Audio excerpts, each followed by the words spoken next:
जी business में आप सभी का स्वागत है। आपके साथ मैं हूं नेहा आनंद। देश अपना 75वां गणतंत्र दिवस मना रहा है और इस मौके पर हम आपके लिए लेकर आए हैं एक खास पेशकश, जिसमें हम आपको बताएंगे ऐसी चुनिंदा कंपनियों के बारे में। ऐसी लिस्ट आपके सामने हैंडपिक्ड रखेंगे जो पूरी तरह से देसी है, यानी कि दमदार घरेलू कारोबार, विदेशी झटकों से पूरी तरह से सुरक्षित और पूरा कारोबार देश की इकोनॉमी की ग्रोथ के साथ जुड़ा हुआ है। आइए शुरू करते हैं भारत स्टॉक्स।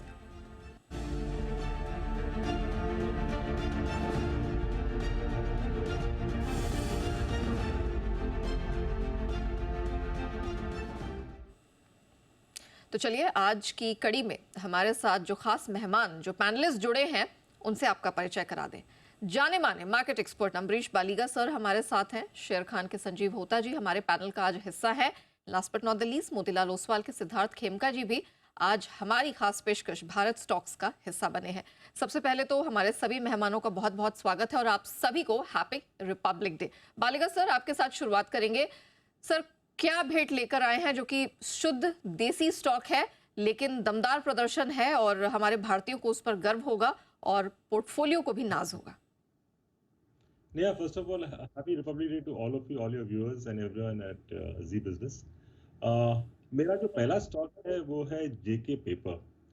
ये one of the leading players है पेपर सेगमेंट में, मार्केट लीडर है इन ऑफिस पेपर सेगमेंट, करीब 30% का मार्केट शेयर है और पैकेजिंग बोर्ड में इनका करीब 20% का मार्केट शेयर है। Distribution footprint is across the country, करीब 28 स्टेट्स और 8 यूनियन टेरिटरीज में है और कंपनी एक्सपोर्ट भी करती है to about 60 countries across the world. Last year इन्होंने कोरुगेटेड पैकेजिंग का बिजनेस लिया था, that is also stabilising very well.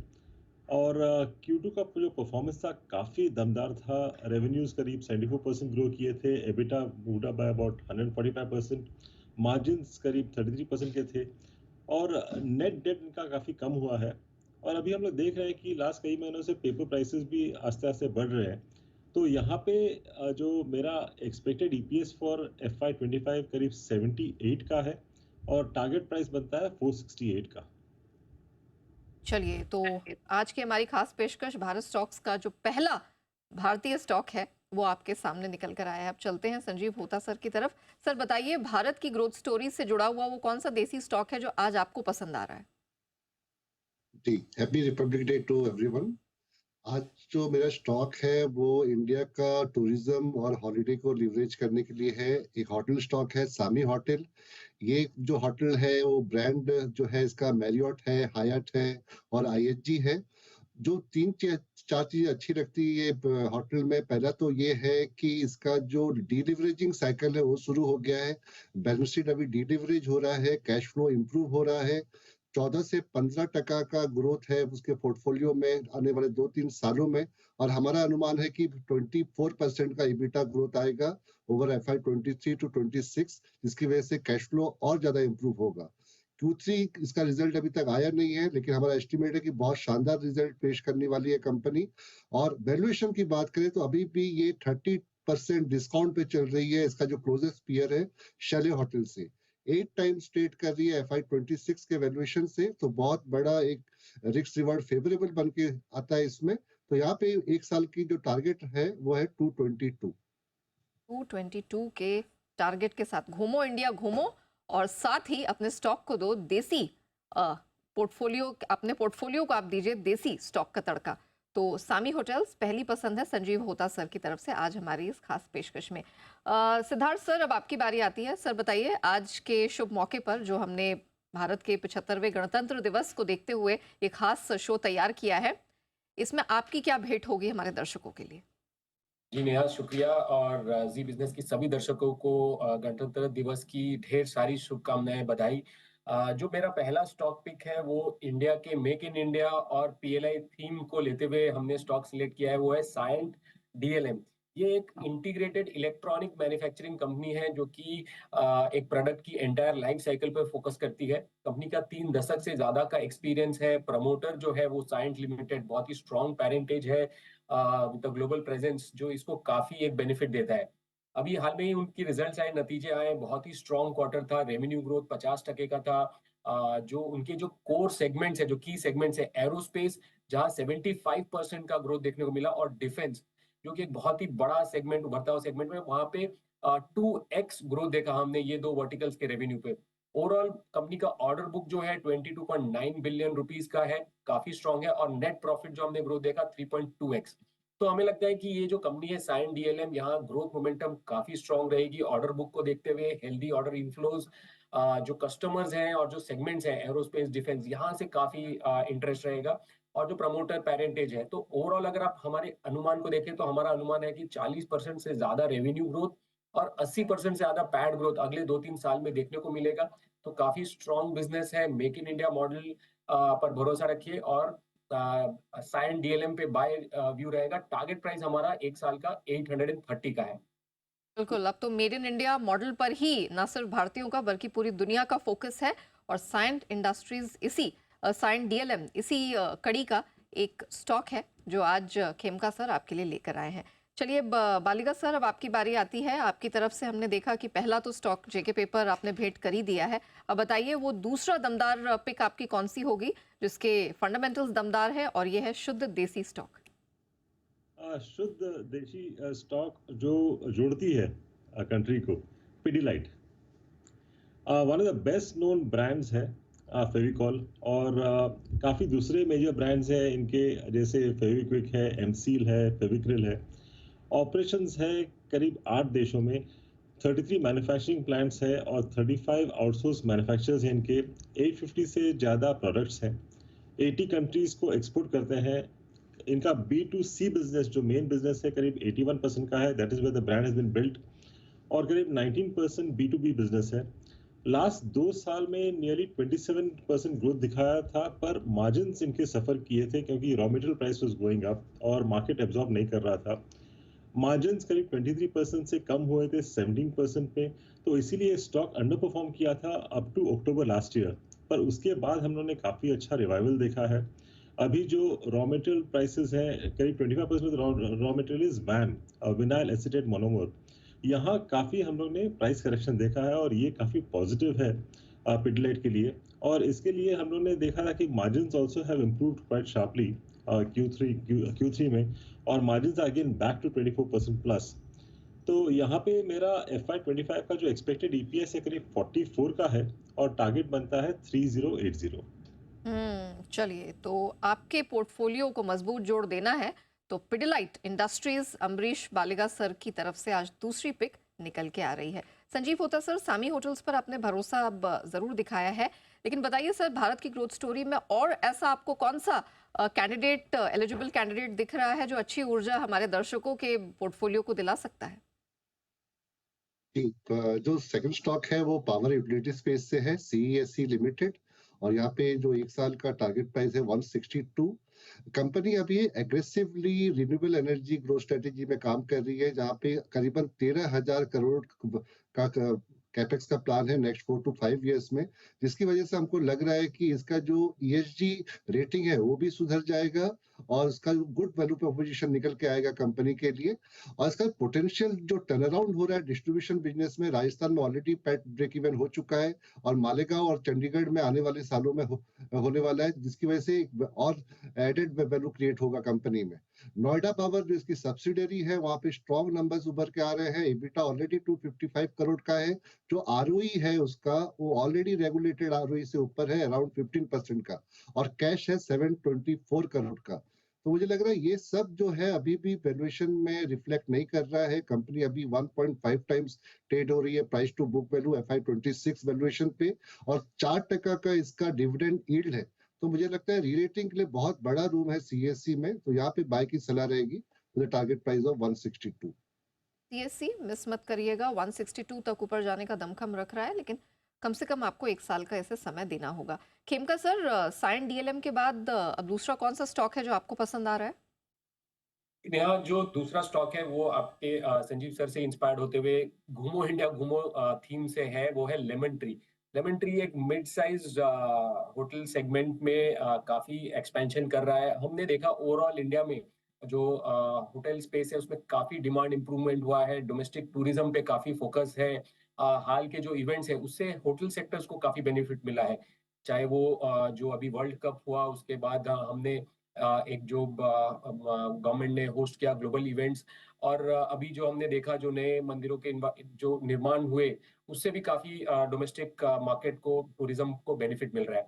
Lemon tree का अगर आप देखें तो एक बहुत ही बड़ा स्ट्रॉन्ग पाइपलाइन है, 3,354 मैनेज रूम्स जो अगले 2 साल में आएंगे, और जो प्रोपोर्शन है manage rooms to own rooms, वहां पे मैनेज रूम्स का प्रोपोर्शन बढ़कर 55% हो जाएगा। ये बेटर एसेट लाइक मॉडल है, जिससे आपको रिटर्न रेशियोज पे भी काफी इंप्रूवमेंट देखने को मिलेगा। जो हमने कहा कि लेमन ट्री जो है वो अपने आप को एक market leader in the niche mid market segment जो है वहां पे क्रिएट कर रहा है। हमें हमें लगता है कि डिमांड काफी स्ट्रांग रहेगी, एवरेज रूम रेट्स और ऑक्यूपेंसी दोनों में बढ़त देखने को मिलेगा, जिसकी वजह से रेवेन्यू में ऑलमोस्ट 30% और पैट में, नेट प्रॉफिट में 40% की ग्रोथ साल भर साल अगले 2-3 साल में देखने को मिलेगी। काफी बेटर स्टॉक है, हमारा व्यू पॉजिटिव है, टारगेट हमारा 150 का है, बट इससे भी ज्यादा अपसाइड देखने को मिलेगा as and when the results keep coming in. और टूरिज्म का जो क्षेत्र है और जो इससे जुड़ी कंपनियां हैं वो यहाँ पर दमदार प्रदर्शन दिखाती हुई नजर आ रही है और लेमन ट्री उन्हीं में से एक है। चलिए आज हम आपके लिए खास पेशकश लाए हैं भारत स्टॉक्स। अभी तक हमारे जो 3 गेस्ट हैं उनकी तरफ से हमने कुल मिलाकर 6 स्टॉक्स आते हुए देखे हैं। इन केस आप अभी अभी हमारे साथ जुड़े हैं तो मैं आपकी सहूलियत के लिए रिपीट कर देती हूँ। बालिगा सर की तरफ से हमने जेके पेपर पर पहली बेट आते हुए देखी, 468 तक वो इस स्टॉक को ऊपर जाता हुआ देख रहे हैं। साल भर का टाइम फ्रेम इसको आपको देना होगा। दूसरी पिक सर की तरफ से पिडिलाइट इंडस्ट्रीज रही है, 3080 तक जाता हुआ देख रहे हैं। साल भर का टाइम आपको जरूर देना होगा और दमदार कमाई का पक्का वादा यहाँ पर दिख रहा है। संजीव होता सर की आज पहली पिक सामी होटल्स रही है, 222 तक 222 तक वो इस स्टॉक को जाता हुआ देख रहे हैं और इसके लिए भी एटलीस्ट आपको अपने पोर्टफोलियो में से 12 महीने तो जगह देनी पड़ेगी। एंड सेकंड पिक इनकी तरफ से CESC आई है। दमदार फंडामेंटल्स के दम पर ये स्टॉक आपको 162 तक का लेवल ऊपर दिखा सकता है, यानी कि अगले गणतंत्र दिवस तक इतनी अच्छी कमाई हो सकती है। सिद्धार्थ खेमका सर की बात करें तो इन्होंने साइन DLM को आज चुना है, 830 तक ऊपर ये जाता हुआ दिखाई दे रहा है। And of course lemon tree आज इनकी तरफ से दूसरी पिक निकल कर आई है बतौर भारत स्टॉक्स हमारे स्पेशल शो में, जहां इन्हें लगता है दमदार प्रदर्शन का पूरा वादा है। चलिए अब बढ़ते हैं तीसरे स्टॉक की तरफ, अम्बरीश सर के। तो अम्बरीश सर बताइए कौन सा आप भारतीय स्टॉक ऐसा लेकर आए हैं जिसमें पोटेंशियल है हमारे दर्शकों के पोर्टफोलियो को बिल्कुल एक इंटरनेशनल ग्रोथ देने का? ये इंटरनेशनल ब्रांड की कंपनी है, पर अभी मोरलेस देसी हो गई है इन द सेंस जिस हिसाब से इसका डिमांड है। कंपनी का नाम है देवयानी इंटरनेशनल, QSR इंडस्ट्री में है और इनके पास ब्रांड्स है जैसे KFC, पिज्जा हट, कोस्टा कॉफी। कंसोलिडेटेड इनके रेवेन्यूज देखें तो 3000 करोड़ प्लस है, ऑपरेटिंग करीब 1350 स्टोर्स। स्टोर्स डबल हुए हैं लास्ट 3 साल में और मैनेजमेंट का ये कहना है कि they add more stores and make it 2000 stores in the next 3 years। तो इस साल भी करीब हमने देखा कि 275-300 स्टोर्स ऐड हुए हैं इन द सेंस FY24 में। Recently in the sense last month इन्होंने थाईलैंड का एक फ्रेंचाइजी एक्वायर किया था और यहाँ पे भी उन्होंने करीब 274 KFC स्टोर्स ऐड किए। लास्ट 4 साल का यदि रेवेन्यू का अगर देखते हैं तो 23% का है, ऑपरेटिंग एबिटा का अगर देखते हैं 46% का है और अभी नॉन मेट्रो एरियाज में एक फोकस कर रहे हैं, स्पेशली Tier 2, Tier 3 और वहाँ काफ़ी बड़ा अपॉर्चुनिटी है। यहाँ पे मेरा FY26 का जो एक्सपेक्टेड EPS है करीब 3 रुपीज़ का है और यहाँ टारगेट मेरा बनता है 240 का। चलिए तो नाम इंटरनेशनल जरूर है लेकिन देसी कंपनी है और आपको जो रिजल्ट्स हैं वो बिल्कुल ग्लोबल लेवल के यहाँ पर मिलते हुए दिखाई देंगे। जिस तरह की इनकी आउटरीच और जिस तरह के नाम इनके पोर्टफोलियो का हिस्सा है उसका फायदा आपके पोर्टफोलियो को भी मिलेगा। 240 का टारगेट बनता हुआ दिख रहा है लेकिन साल भर का टाइम फ्रेम तो देना ही होगा। संजीव सर आज आपकी तरफ से तीसरी पिक कौन से स्टॉक में आ रही है? जी, जो थर्ड पिक है आज की वो है PNC इंफ्रा। ये गवर्नमेंट के लिए रोड बनाती है और हमने देखा है गवर्नमेंट का एक बहुत बड़ा फोकस एरिया रहा है रोड डेवलपमेंट में। तो ये कंपनी वहाँ पे कामकाज करती है और कंपनी का अगर ऑर्डर बुक देखें तो करीबन 18,000 करोड़ का है, जो कि 2.4 टाइम्स TTM जो रेवेन्यूज का है। तो बहुत ही स्ट्रॉन्ग ग्रोथ विजिबिलिटी है कंपनी में, और मैनेजमेंट में भी कॉन्फिडेंस है कि almost 15% kind of growth FY24 में डिलीवर करेगी with operating margin of 13.5%। Order inflow जो है FY24 के लिए वो भी 10,000 करोड़ का टारगेट है। तो मुझे लगता है कि ये जो कोड ऑफ कंडक्ट होने से पहले इलेक्शन का ऑर्डर बुक बहुत अच्छा आएगा, और इलेक्शन के बाद भी मुझे लग रहा है कि गवर्नमेंट कंटिन्यूटी के कारण बहुत अच्छा ग्रोथ देखने को मिलेगा नेक्स्ट 2-3 सालों के लिए। और वैल्यूएशन की बात करें तो अभी भी स्टॉक 12 टाइम्स ट्रेड हो रही है FY26 पे, और अभी कंपनी ने डाइवर्स्ट किया है 12 हेम प्रोजेक्ट, जिसकी वजह से बैलेंस शीट बहुत स्ट्रांग हो चुका है कंपनी का। तो रिस्क रिवार्ड यहाँ पे बहुत फेवरेबल है, तो यहाँ पे बाय की सलाह रहेगी विद टारगेट प्राइस ऑफ 460। तो पीएनसी इंफ्रा, इस पर रखिएगा नजर। सरकार की तरफ से कुछ बड़े बड़े प्रोजेक्ट्स हमने आते हुए देखे हैं, and no brownie points for guessing. जिस तरह का डेवलपमेंटल काम जारी है, पूरा पूरा फायदा इस कंपनी को, इस पूरे सेक्टर को मिलता हुआ दिखाई देगा। तो पीएनसी इंफ्रा, इस पर फोकस जरूर करिएगा। 460 तक का टारगेट है, साल भर के टाइम फ्रेम में आपको ये बेहतरीन टारगेट जरूर देखने को मिलेगा। खेमका सर, अब आपकी बारी आती है। आप सायंट और लेमन ट्री को ऑलरेडी पोर्टफोलियो का हिस्सा बनाने की एडवाइस दे चुके हैं। तीसरी पिक कौन सी होगी सर? जी, नया जो तीसरा स्टॉक है वो भी एक मेक इन इंडिया थीम को लेकर लिया गया है। और जो इंडिया का जो इंडस्ट्रियल केपेक्स है, वहां पे जो ग्रोथ है जो मेक इन इंडिया की वजह से जो होगी उसको लेकर है। जो वो स्टॉक है Kirloskar oil engines. Target price है हमारा 840 का। किर्लोस्कर ऑयल जो है, ऑयल इंजन जो है, ये एक पावर जनरेटर सेगमेंट में काफी प्रोडक्ट्स ला रहे हैं। उनके जो है पोर्टफोलियो में जो CPCB 2 और CPCB 4+ मॉडल्स में इंजन सेट्स हैं, और आगे चलकर जो फ्यूल एग्नोस्टिक इंजन है, पावर जेनसेट्स है, वहां पे काफी डेवलपमेंट कर रहे हैं, जिससे ग्रोथ आएगी। कंपनी एक आफ्टर मार्केट और एक्सपोर्ट्स मार्केट को टारगेट करते हुए काफी देख रही है कि ग्रोथ वहां से आए। इंडियन मार्केट्स में जो आपके जो नॉर्म्स है वो CPCB 2 से CPCB 4+ पर ट्रांजिशन होंगे, जहां कंपनी ने 37+ genset, diesel genset models launch किए हैं, और जिसकी वजह से कंपनी को ग्रोथ प्लस एक हायर प्राइसिंग पावर का भी एक फायदा मिलेगा। ओवरऑल हमें लगता है कि अगले 2 साल में किर्लोस्कर ऑयल इंजिन्स की मार्जिन्स में इंप्रूवमेंट होगी। जो हाई हॉर्स पावर सेगमेंट है वहां का शेयर बढ़ेगा। जो न्यूअर ऑल्टरनेटिव फ्यूल्स है उनके जेनसेट्स में ग्रोथ मिलेगा। एक्सपोर्ट्स मार्केट में कंपनी ग्रो करेगी। तो ओवरऑल जो हमारा अनुमान है, रेवेन्यू ग्रोथ 15 से 20% का होगा, और net profit growth margin improvement के होने की वजह से 25% से ओवरऑल ग्रो कर सकती है अगले 2-3 सालों में। बाय कीजिए Kirloskar oil engine, target price 840 का। आन बान शान स्टॉक सब हमने इस खास पेशकश में हमारे दर्शकों के सामने रखे हैं। लेकिन बालिगा सर, सिंस आपका इतना डीप नॉलेज है मार्केट को लेकर, मैं ये समझना चाह रही थी कि वैसे तो आज हमने उन स्टॉक्स पे चर्चा की है जो पूरी तरह से देसी हैं, बाहर के मूवमेंट का ज़्यादा फर्क नहीं पड़ेगा। लेकिन बालिगा सर, मैं आपसे ये समझना चाहूंगी कि इस साल कौन कौन से फैक्टर्स हैं जिन पर ध्यान देना भारत की स्टोरी में भी ज़रूरी है, ताकि इन स्टॉक्स को बराबर से अपने पोर्टफोलियो में रिव्यू किया जा सके। आपकी क्या एडवाइस होगी? देखिए, जो सबसे बड़ा जो इवेंट होने वाला है इस साल इलेक्शन का, जनरल इलेक्शन का, उसका तो श्योरली इफेक्ट रहेगा। पर जो एक्सपेक्टेड है that the current government will continue, और यदि वो होता है विद गुड मेजॉरिटी, तो शायद आगे जाके उतने इश्यूज नहीं है। पर इमीडिएटली आफ्टर इलेक्शंस होने वाला है मानसून। हम लोगों ने देखा है कि लास्ट इतने सालों में मानसून काफ़ी नॉर्मल रहा है, इट्स बीन गुड। पर इस साल जो अर्ली एक्सपेक्टेशंस है may be a bit difficult. तो I think that is something जो हम लोग को देखना चाहिए कि मानसून्स यदि ठीक होते नहीं है तो शायद उसके बाद प्रॉब्लम हो सकता है। So I think these are the 2 major factors, and the other one would be जो रेट कट एक्सपेक्टेड है वो अभी थोड़ा बहुत डिले हो रहा है, पर आरबीआई ने शायद बताया है कि they will have a rate cut this year. तो यदि वो होता है, I think that is positive. So these are couple of those pointers जो अब हम लोग को ध्यान रखना पड़ेगा। खेमका सर, आपका एक व्यू लेना चाहूंगी। वैसे तो कहते हैं जब दमदार फंडामेंटल्स हो तो ज्यादा सोचना नहीं चाहिए, just sit and hold that company. लेकिन कई बार हमारे बहुत सारे व्यूअर्स हैं जिनके साथ जब हम मुखातिब होते हैं, वो कहते हैं कि अरे हमने बहुत समय से रखा है, अभी तो चढ़ा फिर गिर गया। इसका रिव्यू मैकेनिज्म क्या होना चाहिए? अगर कोई निवेशक भी है, कोई स्टॉक लेके बैठा है, क्या रिव्यू मैकेनिज्म इन जनरल होना चाहिए? जी, यह बहुत ही पर्टिनेंट क्वेश्चन है इस करंट एनवायरनमेंट में, जब हम देखते हैं कि बहुत ज्यादा फास्ट पेस में एक सेक्टर रोटेशन देखने को मिलता है मार्केट में, तो डेफिनेटली आपको हर मतलब अपने स्टॉक्स में रिव्यू करना चाहिए। देखिए 2-3 तरह के रिव्यूज हम मैकेनिज्म रखते हैं। फंडामेंटल रिव्यू मैकेनिज्म, जहाँ पे क्वार्टरली रिजल्ट्स या कोई भी अपडेट या डेवलपमेंट जिसकी वजह से एक change in outlook for the companies fundamental, अगर वैसा कुछ होता है तो आपको स्टॉक पे कॉल लेना पड़ेगा। दूसरा और बहुत ही अहम एक फैक्टर होता है कि मार्केट में स्टॉक प्राइस और वैल्यूएशन।